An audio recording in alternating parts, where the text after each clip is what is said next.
पुणे सोलापूर महामार्गावर भीषण अपघात, अरणजवळ दुचाकीची ट्रकला धडक, तरुण गंभीर जखमी. याच्याबद्दल सविस्तर माहिती अशी की पुणे सोलापूर राष्ट्रीय महामार्गावर अरणगावच्या हद्दीत शुक्रवारी सायंकाळी एक भीषण अपघात झाला. रस्त्याच्या कडेला थांबलेल्या ट्रकला दुचाकीने पाठीमागून जोरदार धडक दिली. या अपघातात दुचाकीस्वार तरुण गंभीर जखमी झाला असून त्याच्यावर सोलापूर येथील खासगी रुग्णालयात उपचार सुरू आहेत. मिळालेल्या माहितीनुसार शुक्रवार दिनांक 13 मार्च 2026 रोजी रात्री 8 वाजण्याच्या सुमारास ज्योतिराम लक्ष्मण काळे, वय वर्ष 32, राहणार मोडणीम पालखी मार्ग, हे आपल्या दुचाकीने क्रमांक MH 45 AT 5951 मोडणीमहून अरणच्या दिशेने जात होते.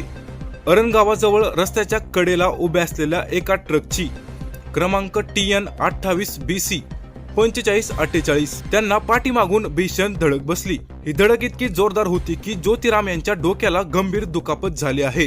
या अपघाताची माहिती मिळताच वरवडे टोलनाका येथील गस्ती पथकाचे प्रमुख उमेश भोसले, चालक नागनाथ भालेराव आणि मोडणी महामार्ग पोलीस मदत केंद्राचे प्रभारी अधिकारी उमेश पवार PSI आपल्या कर्मचाऱ्यांसह तातडीने घटनास्थळी दाखल झाले. गंभीर जखमी झालेल्या ज्योतिराम काळे यांना वरवडे टोलनाका येथील रुग्णवाहिकेमधून डॉक्टर महेश वावरे यांनी तातडीने सोलापूर येथील खासगी रुग्णालयात पुढील उपचारासाठी दाखल केले. या अपघाताबाबतची रितसर माहिती टेंभुर्णी पोलीस ठाण्याचे अपघात विभाग अधिकारी श्री जगताप यांना देण्यात आली असल्याचे उमेश भोसले यांनी सांगितले. ब्युरो रिपोर्ट अभिषेक पवार, ETV न्यूज 24.